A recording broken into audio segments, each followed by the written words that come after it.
Halo, Assalamualaikum warahmatullahi wabarakatuh. Sobat Aceh Galeri, bertemu kembali dengan saya di channel khusus membahas sejarah Aceh yang terpercaya.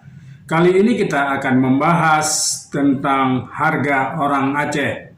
Orang Aceh hampir sepenuhnya berubah dari mental tuan menjadi babu politik. Bicara tentang superior kompleks orang Aceh pantas merasa bangga karena memiliki karakter yang superior kompleks, yang memandang dirinya lebih mulia daripada Belanda dan orang lain dengan menyebut dirinya ulun tuan, yang berarti aku adalah tuan atau cukup dengan aku saja.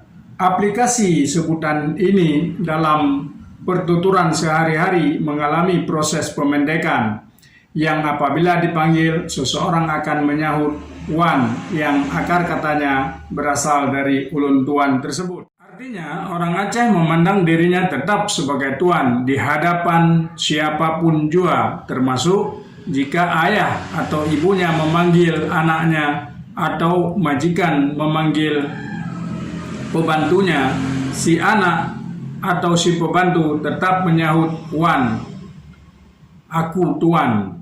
Jadi semua orang Aceh adalah tuan dan dipertuan. Inilah orang Aceh, Bung. Karakteristik ini secara tidak langsung terbawa-bawa ke dalam strata kehidupan politiknya. Namun begitu, di mata Sunok Hogronyo, superiority kompleks ini disifatkan sebagai penyakit jiwa, angkuh, sombong, bukan sifat keutamaan. Hingga muncul doktrin Sunok Hogronyo, orang Aceh wajib disakiti dengan sesakit-sakitnya, dihina dengan sehina-hinanya, dan dihancurkan hingga hilang rasa kemuliaannya.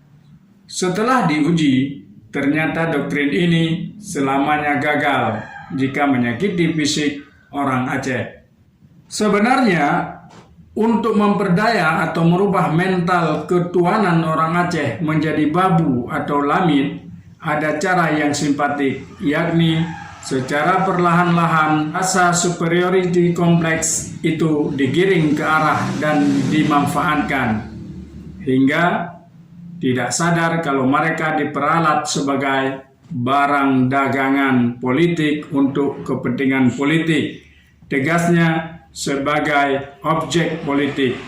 Sebagaimana terbukti, Aceh pernah dipakai sebagai brands sebab dianggap punya daya pikat dan nilai jual dalam perniagaan politik lokal, nasional maupun internasional.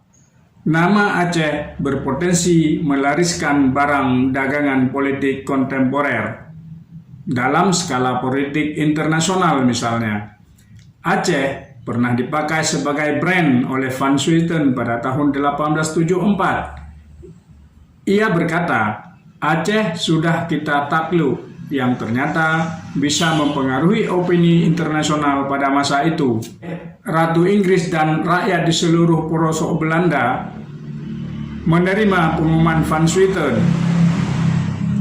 Di Pulau Jawa, dalam benteng-benteng Belanda dibunyikan meriam 21 kali sebagai simbol kemenangan, walaupun realitasnya yang terjadi di medan perang justru sebaliknya. Isu kekalahan Aceh ternyata mempengaruhi kebijakan British hingga memberi hak belligerent power, yaitu kekuasaan berdagang dalam suasana perang, kepada Aceh dan pihak asing untuk berdagang di Selat Malaka. Maksud pemberian hak ini, selain untuk mendeteksi peta kekuatan Angkatan Laut Aceh, juga menguntungkan perdagangan pihak asing di Selat Malaka, khususnya seperti Belanda, Inggris, Prancis, dan USA, dan di kawasan Asia Tenggara pada umumnya. Kemudian giliran orang Aceh, yaitu Ule Balang dari 116 mukim di Aceh Rayu, yang menandatangani Korte Verklaring atau pernyataan penyerahan diri, dipakai sebagai brand untuk merubah sikap orang Aceh secara umum terhadap Belanda. Tragis memang. Dalam skala nasional, Orang Aceh pernah dimanfaatkan oleh Soekarno sebagai brand dagang politik untuk menyelamatkan Indonesia, di mana Tengku Hasan Kerungkale, Tengku Daud Beree, Tengku Jafar Siddiq Lanjabat, dan Tengku Ahmad Hasballah Indrapuri, Tengkunya Arif, dan Tuanku Mahmud dibujuk untuk mengeluarkan maklumat ulama seluruh Aceh pada tanggal 5 Oktober 1945 yang menyebutkan dimaklumatkan kemerdekaannya kepada seluruh dunia serta telah berdiri Republik Indonesia di bawah pimpinan dari Yang Maha Pemimpin kita, Insinyur Soekarno. Perjuangan ini adalah titik perjuangan suci yang disebut Perang Sabil.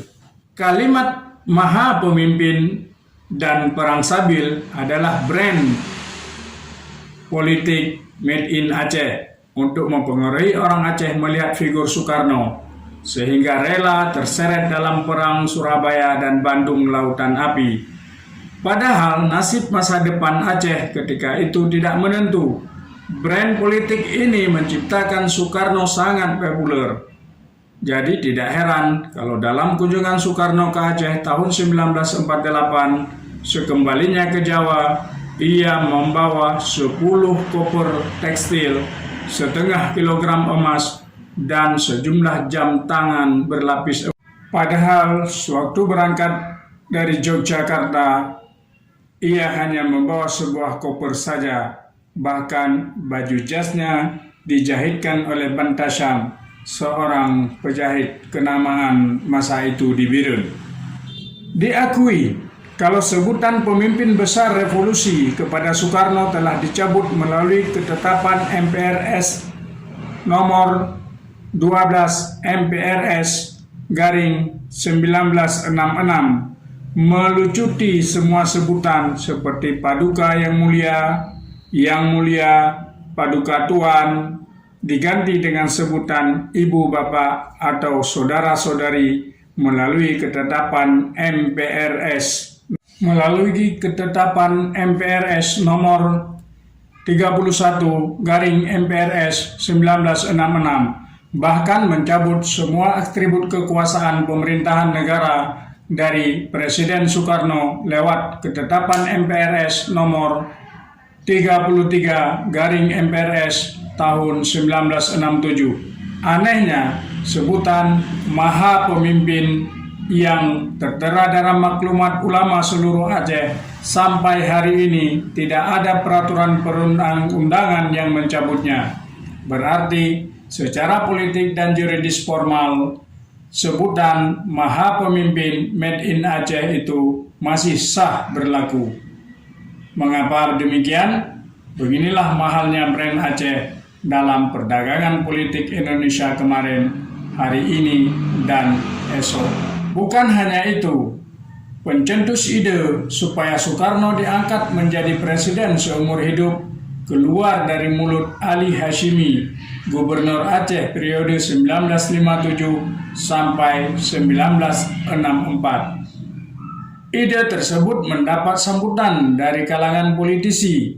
Jika tidak, lantaran itu, takkan MPRS, Ketua Khairul Saleh, Wakil Ali Sastro Amijoyo, Idham Khalid, DN Aidit, dan Kolonel Wilijo Puspoyudo meloloskan TAP MPRS nomor 3 MPRS garing 1963 tentang pengangkatan pemimpin besar Revolusi Indonesia Bung Karno menjadi Presiden Republik Indonesia seumur hidup.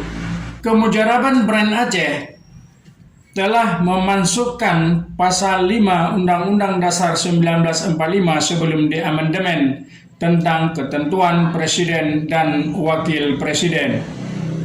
Dalam memori penjelasan TAP MPRS ini disebutkan, mengangkat Soekarno sebagai Presiden seumur hidup semata-mata untuk menghidupkan dan memperkaya presiden dalam ketatanegaraan kita. Soekarno tidak menolak itu, kendatipun rumusan ini berlawanan dengan Undang-Undang Dasar 1945.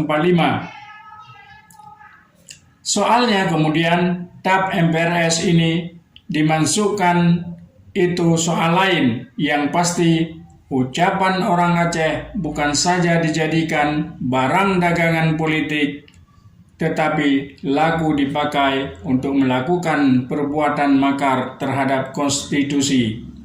Selanjutnya pada tahun 1987, saat Bustanil Arifin yang ketika itu ketua Bulog bertanya kepada Tengku Daud Bere yang tengah dalam keadaan koma, apakah Tengku merestui Golkar menang di Aceh? Wartawan bertanya, apa respon Tengku? Tengku merestui, jawab Bustanil Arifin. Suara asing ini dipasarkan untuk memenangkan Golkar di Aceh ketika itu. Dan ternyata Golkar meraup suara terbanyak di Aceh ketika itu. Dalam situasi dan isu yang berbeda, Tengku Hasan Muhammad Didiro yang sedang dalam keadaan koma sempat menitip pesan, jaga perdamaian kepada Malik Mahmud. Demikian pengakuan Malik Mahmud kepada wartawan. Sekarang figur Aceh, stok barang yang layak jual sudah kosong. Kadar kemampuan ulama, politisi, tokoh masyarakat dan cendekiawan Aceh saat ini berada di bawah standar atau belum cukup jam terbang. Orang Aceh hampir sepenuhnya berubah dari mental tuan menjadi babu politik. Sebab itu permintaan maaf sepihak Wiranto di Luk Sumawe kepada orang Aceh dan berhasilnya MOU Helsinki ditandatangani atas inisiatif Yusuf Kala terpaksa dijual oleh pasangan JK Wiranto sebagai barang dagangan politik dalam pesta demokrasi di Indonesia. SBY juga dianggap berjasa dalam isu Helsinki. Padahal kalau mau jujur, tangan siapa calon-calon presiden itu yang tidak kotor di Aceh. Namun orang Aceh tetap antusias memenangkan SBY dengan mengantongi 93% suara di Aceh. Semua ini wajar karena dalam ukuran moral orang Aceh bagaikan pucuk tebu dipenggal dan dihujam ke dalam tanah demi tumbuhnya tunas-tunas menjadi batang dan diperas hingga keluar airnya untuk dinikmati. Dari sudut politik, orang Aceh bukan tuan politik. Padahal tuan politik ialah orang yang mampu menempatkan diri sebagai subjek bukan objek kekuasaan.